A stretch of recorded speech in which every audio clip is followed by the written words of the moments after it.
వాళ్ళకు కర్మ bounce back అవుతుంది. ఇక్కడ మీరిప్పుడు చెప్పిన టాపిక్ చాలా బాగుంది. సో, నేను ఇందులో నుంచి ఒక విషయం అడుగుతాను. ఇప్పుడు మీరు అమ్మాయిలు మోసం చేయడం వీటి గురించి మాట్లాడుతున్నారు కాబట్టి, ఇప్పుడు ప్రెజెంట్ చాలా వరకు కూడా మనం సోషల్ మీడియాలో చూసినా, లేకపోతే బయట ఇన్‌స్టాగ్రామ్, యూట్యూబ్‌లో ఎక్కడ చూసినా గానీ, ఆడపిల్లలు ఎక్కువగా మోసపోతున్నారు అని చెప్పేసి మనం ఫస్ట్ నుంచి వినేది ఎప్పుడూ ఉంటది. ఎట్ ది సేమ్ టైమ్ ఈ మధ్య కాలంలో అబ్బాయిల గురించి కూడా ఇలాంటి విమర్శలు చాలా ఎక్కువగా వస్తూ ఉన్నాయి.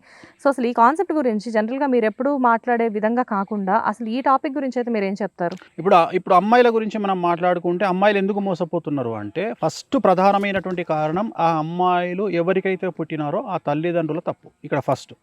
ఎందుకు అంటే తల్లిదండ్రులు ప్రత్యేకమైన శ్రద్ధ ఆ అమ్మాయి మీద పెట్టకపోవడం వల్ల, హ్మ్. తల్లిదండ్రులు ఆ అమ్మాయికి సరి అయినటువంటి ప్రాముఖ్యత ఇవ్వకపోవడం వల్ల, హ్మ్. తల్లిదండ్రులు ఆ అమ్మాయిని ప్రేమగా చూసుకోకపోవడం వల్ల, హ్మ్. అలాగే ఆ అమ్మాయి ముందరనే తల్లిదండ్రులిద్దరూ తన్నుకోవడం వల్ల, ఆ తల్లి తన భర్తకు వాల్యూ ఇవ్వకపోవడం వల్ల.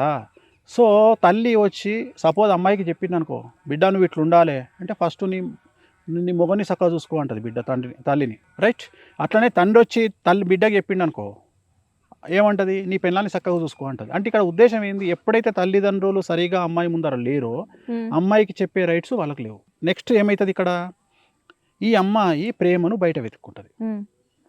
ఏ ఇదే టైంలో బయట వెతుక్కుంటుంది. బయట వెతుక్కున్నప్పుడు ఎవడో ఒకడు ఈ అమ్మాయిని కరెక్ట్‌గా స్టడీ చేసిన నా కొడుకు ఎవడో ఒకడు ఉన్నాడనుకో, వాడు ఏం చేస్తాడు, ఇంత మామిడికాయ పచ్చడిలో పప్పేసో, ఇంత ముద్ద 2 ముద్ద పెడతాడు. పెట్టే హ్మ్. వరకు తండ్రి, తల్లి ఇయ్యనటువంటి ప్రేమ నాకు వీడు ఇచ్చిండు, ఇక ఇంత మంచి రాజకుమారుడు నాకు దొరకడు అని లటక్కున వానికి పడతది. ఇది నేను మామూలు పీపుల్ గురించి మాట్లాడుతున్నా. యెస్. యెస్. సెలబ్రిటీలు అయితే ఏం చేస్తారంటే, సెలబ్రిటీలు వీటికి పడిపోరు. హ్మ్. సెలబ్రిటీలకు 2 కావాలి. ఇక్కడ హ్మ్. ఏమైతదంటే, ఇప్పుడు సోషల్ మీడియా ఇన్‌ఫ్లుయెన్సర్ ఒక అమ్మాయి ఉంది. హ్మ్. ఈ అమ్మాయిని పటాయించాలంటే వాడు ఏం చేస్తాడంటే, ఫస్ట్ ఆ అమ్మాయికి దగ్గరయ్యి, ఆ అమ్మాయికి ప్రేమ ఇప్పుడు నువ్వు చెప్పినట్టే, ఇప్పుడు నేను చెప్పినట్టే మామిడికాయ పప్పుల నెయ్యేసి కలిపి ఆమెకు తినిపిచ్చి, ఫస్ట్ లవ్ చూపిచ్చి, హ్మ్. నెక్స్ట్ వాడు ఏం చేస్తాడు, ఒక తార్ కారో లేకపోతే ఒక 20 లక్షల కారో ఏదో ఒకటి కొని ఆ అమ్మాయికి గిఫ్ట్ ఇస్తాడు. హ్మ్. ఇన్‌స్టాల్‌మెంట్‌లో కొని గిఫ్ట్ ఇస్తాడు. హ్మ్. గిఫ్ట్ ఇయ్యంగానే ఈ అమ్మాయి ఏమనుకుంటదంటే, వాంఛత్ నాకు వీడు 20 లక్షల కారు ఇచ్చిండు అంటే కనీసం వీని దగ్గర 20,00,00,000 ప్రాపర్టీ ఉంటది అని టెంప్ట్ అయ్యి పడిపోతది వానికి.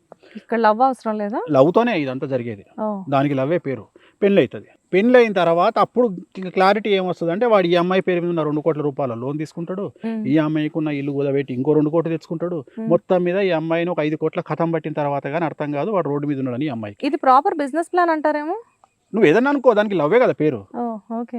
అయిపోయింది. మీరు సో చెప్పారంటే అంతే. ఇక్కడ క్లారిటీ ఏంది? చివరికి ఆ అమ్మాయి రోడ్డు మీదకొస్తది. వీడు ఎమోషనల్ బ్లాక్‌మెయిల్ చేస్తాడు. పెళ్లి అనే ట్యాగ్ పడ్డది. మళ్ళా పెళ్లి చేసుకోకుండా హ్మ్. ఆల్రెడీ డివోర్స్ తీసుకోలేదు. హ్మ్. నానా పెంట జరిగిన తర్వాత క్లారిటీ ఏంది అంటే, ఈ అమ్మాయి ముందరనే వాడు డివోర్స్ కాకుండా ఇంకో అమ్మాయితోని తిరుగుతుంటాడు. ఓకే. నేననేది ఏందంటే, ఇది ప్రస్తుతం తెలుగు స్టేట్స్‌లో జరుగుతున్నటువంటి పద్ధతి. యెస్. ఇది ఒక పద్ధతి. హ్మ్. ఇప్పుడు దీంట్లో అమ్మాయి మానసికంగా ప్రాబ్లము, హ్మ్. శారీరకంగా ప్రాబ్లము, వాడికి ఎమోషనల్ ప్రాబ్లము, ప్లస్ హ్మ్. వీడికి తీసుకుపోయి డబ్బులు పెట్టింది. హ్మ్. వాడికి డబ్బులు పెట్టింది అమ్మాయి. ఎందుకంటే తన దగ్గర ఉన్న 2,00,00,000 తీసుకుపోయి పెట్టింది. హ్మ్. మళ్ళీ ఈ అమ్మాయి జీరో నుండి స్టార్ట్ చేయాలి లైఫ్. యెస్. నేను ఇవన్నీ వద్దు అని చెప్తా. అంటే సార్ అంటే మీ దగ్గరకొచ్చే చాలా మంది సెలబ్రిటీస్ ఈ ప్రాబ్లమ్స్ అన్ని ఫేస్ చేసాక మీ దగ్గరకొచ్చిన అందుకనే ఇంత వాళ్ళున్నారు కదా! క్లారిటీగా ఉన్నా నేను. యాహ్! మగవాళ్ళ విషయం. ఇంకోటి ఇంకా మేజర్ ప్రాబ్లమ్ ఏమైతుంది అంటే, చాలామంది అబ్బాయిలు హ్మ్. అందమైన అమ్మాయిలను కోరుకుంటారు. హ్మ్. భార్యగా. కామన్. తప్పు లేదు. కానీ భార్యగా కోరుకోండి. గర్ల్ ఫ్రెండ్‌గా వద్దు. మీరు నిజంగా మీకు కసి ఉంటే హ్మ్. హ్మ్. డబ్బు సంపాదించి భార్యగా కోరుకోండి. రెండోది మిస్ జస్టిఫికేషన్ ఎక్కడైతుంది అబ్బాయిల దగ్గర అంటే, ఈ కలియుగంలో మన తెలుగు రాష్ట్రాల్లో మిస్ జస్టిఫికేషన్ ఎక్కడైతుంది అంటే, నేను ఒక ఎగ్జాంపుల్ చెప్తా. నాకు తెలిసినటువంటి ఒక పండితుడు హ్మ్.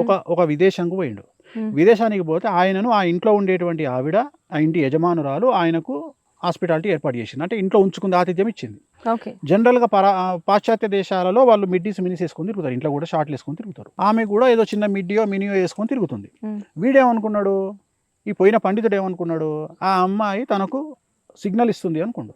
ఓహ్! అనుకోని చేయరాని తప్పు చేసిండు. రెడ్ స్టాంప్ ఏయించుకొని ఇండియాకొచ్చిండు. అంటే నేనేం చెప్తున్నా అంటే, ఒక అమ్మాయి వేషధారణ మీద, ఒక అమ్మాయి సిగరెట్ తాగిందనో, ఒక అమ్మాయి మందు తాగిందనో, ఆ అమ్మాయి మీద మీరు క్యారెక్టర్ మీద ముద్రలు వెయ్యకండి. యెస్.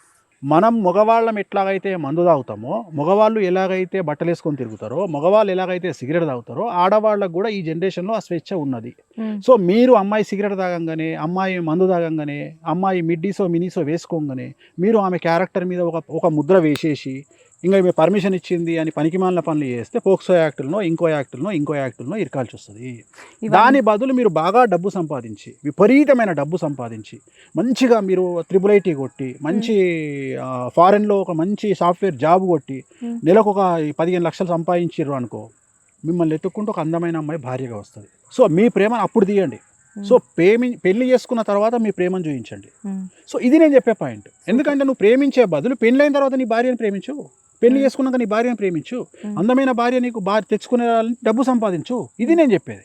ఎందుకంటే రాణి కావాలంటే రాజు ఉంటే సరిపోతుంది, కానీ రాజు కావాలంటే నానా సంకలు నాకాలి, నానా యుద్ధాలు చేయాలి.